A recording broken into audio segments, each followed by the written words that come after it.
Hello, Brenton with All of Octane here, and in this video I'm going to give you some of my thoughts on the brand new Matchbox Tesla Roadster, the eco-friendly carbon neutral one that I just got and just unboxed in my last video. Or I got this car in the mail and you saw me unbox it, but now I want to kind of give you my thoughts on the whole process and what they're claiming and advertising. Not to say that it's wrong, not to say that it's right, but it just has me curious because there are a lot of things that are involved with this particular car. So there is a website. When you open up the car, it says right here to learn more, you can go to matchbox.com/sustainability. So let's go there. All right. So it says driving toward a better future. That's a great idea. Let's do that. I'm for that. Let's see how kids play. This is a lot of stuff that was in the box or on the box.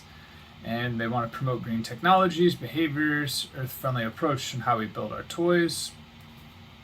All good things. It says electric vehicles powering a bright future. That makes sense. They're putting more EVs in their lineup. Is that a Mach-E? Ooh, that's a Mach-E. That's pretty cool. They haven't made that yet. I'm looking forward to that one. Life cycle of a Matchbox car. So I'm not going to play the video exactly because I don't want to get copyright strikes, but let's see, learn more of a Matchbox car. So this doesn't really look like a life cycle of a car. This more looks like their mission to make things more sustainable. Like it doesn't say like this is what is made in the factory, or like this is the design concept to the factory to it being built and the resources. Like this is basically just describing the stuff they're currently doing now. It's not exactly saying like this is the car from being designed, all the materials it's going to be designed with, built, then played with by somebody or collected by somebody, and then returned to them. And keep that thought in mind because it does have, returning to them does have an effect here. So how Matchbox is driving toward a better future, that's cool. Built with a vision, we're thinking how we design our vehicles to support more earth-friendly. Our vision is to make all of our toys and packaging 100% recycled, bio-based, etc. Okay, so let's talk about this packaging, right? Because there is a lot of packaging. That came, the Tesla, this little car came in all of that packaging. This whole box, plastic, big box, little box, and then it came in more boxes with the only thing saying that it's compostable is this little orange thing right here. So that is a lot of packaging, and that just seems excessive, which they kind of touch upon. So down here they say packaging with a purpose. Our dedication to sustainability goes beyond our products into some of the packaging as well. This can be seen in our Power Grabs line, which is the first Matchbox product to feature 100% plastic-free packaging. Yes, those Power Grabs are awesome. Power Grabs are really cool. Other than like the papery noise when I open them for you guys, I really like Power Grabs. They are super efficient. You can stack them. You can easily pick them up. It's all cardboard, which hopefully is recyclable. It has tissue paper, which is also probably recyclable or biodegradable, but they don't really say that. I wish they would say that. They're concentrating on the plastic aspects, which is huge, and I'm going to get to that here in a second. But how about spin some stuff that you're doing right currently, and then also give us ways to make it better by saying, hey, take your packages to, these stores, or return the cardboard to these stores, because a lot of places here in the United States don't always have recycling, and we're not really good at that. So you need to educate us consumers on how to recycle things. Plus, they should concentrate on some of the positives they're currently doing. Goals in the future are great, but how about showing us what you're doing now? So that leads into the blueprint for the future here, which is It's good, but this is actually also kind of funny because I called this, didn't I? In my last video, if you saw me unbox it, I said the axles were steel. I had a feeling that was the case, and sure enough, it is 1% steel axles that they are the recycled material. Well, it doesn't say recycled; it just says stainless. They've got 62% recycled zinc, good thing. We've got 36.9% recycled plastic, epic. And then it's 99% recycled materials. What is that 1%, do you think? I think I know what it is. I think that 1% that is not recyclable is the paint. And paint is probably something that really needs to be looked at on how it's manufactured, how it is applied. So that is something from a waste perspective. I don't really know the ins and outs of paint to know if that is something you can recycle or not, but that is kind of important. As we scroll down through here, you'll see it has cast with care. They're concentrating on energy consumption, carbon emissions, and waste.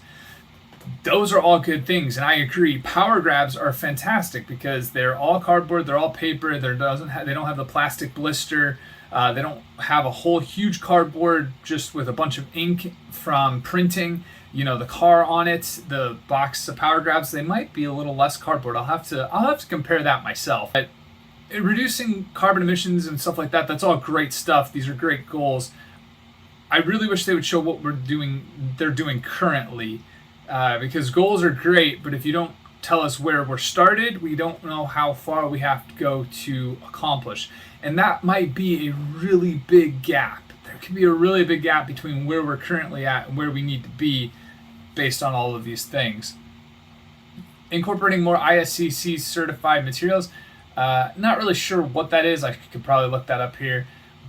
But that's really good stuff. I do think recyclable materials are good. I do think the reducing a footprint is good. Reducing packaging. And this kind of has the life cycle approach, but that kind of gets to the last point. The life cycle approach is this cycle forward. Matchbox toys are made to last and made to keep for generations, but if a Mattel toy reaches the end of its road, we offer easy solutions to cycle materials forward into production of new vehicles. We believe our toys should never end up in a landfill. I totally agree with that. These little diecast cars should never end up in a landfill, although I do know so many of them do, and here's why. A lot of Americans, for sure, we don't like clutter, we don't like waste, and we're very emotional. So if a parent, for example, gets tired of a child leaving their toys out all the time and the parent steps on them, they are going to pick them up, put them in a bag, and throw them out. They're not going to recycle them. They're not going to give them away. They're not going to do the right thing. They're going to be emotional about it, and they're going to be impulsive. And those types of decisions are what has led hundreds of toys to end up in a landfill. Baseball cards, Legos, Pokemon cards, action figures, die-cast cars. That's the number one way these things end up in a landfill. It has nothing to do with that they're broken normally. Sometimes it does, but emotionally charged responses are normally what ends up putting a toy in a landfill. So if you're not going to put it in a landfill, which I recommend you shouldn't put it in a landfill, how do we do it? The other aspect is that, do you even produce certain cars? A lot of fantasy castings are not desired by collectors. And then there's thousands of fantasy castings, and most of them are plastic, that end up being stepped on by parents and then tossed into a landfill. So if it's metal, that's one thing. If it's plastic, it's another thing. Both of them could be recycled, but it's also, where do you decide which casting and what products to be producing? Can you reduce those particular things in order to have less waste and product in the landfill in the future? Fascinating things to think about, but that's just my take on it. You don't have to agree with me. This is just simply my thoughts and opinions on this particular subject, because I do know that's how that works. I've had plenty of stories of my friends telling me their parents just threw their toys away, even after the fact. So even after you stop playing, like you kind of reach an age where you kind of stop doing that, there are parents out there that have taken their child's toys when they stop playing and thrown them away. we've got to do better at educating people that there's options out there. And definitely Toy Story was a great movie.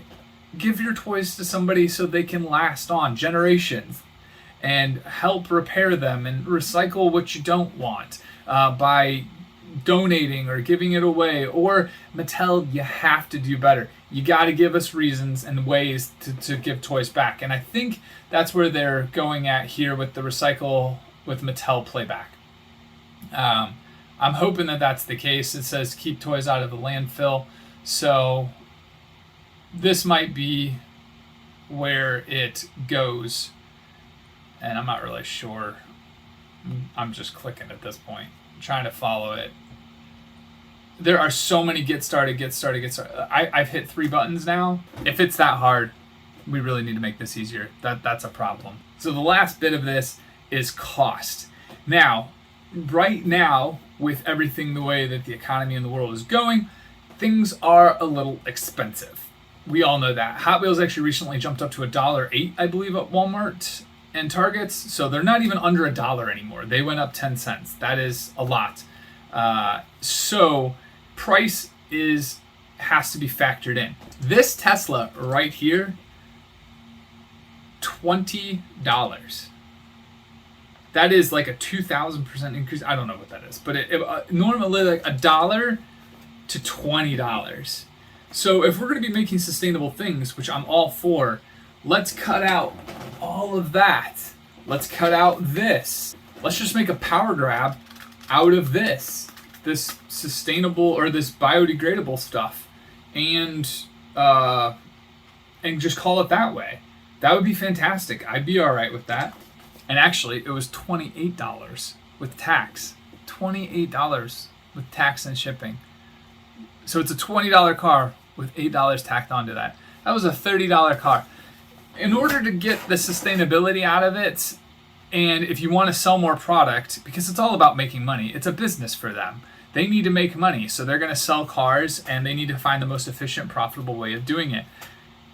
And I appreciate and respect that. That is fantastic.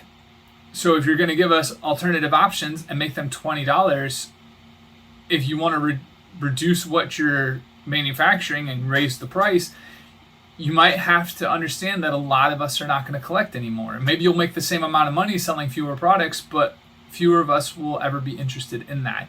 So there's a very fine line into all of the different aspects that go into a eco-friendly, carbon-neutral toy or collector's item. In this case, that is a collector's item, even though they're advertising it as a toy, because I don't really think a parent is going to be spending $20 constantly on 1/64th scale vehicles.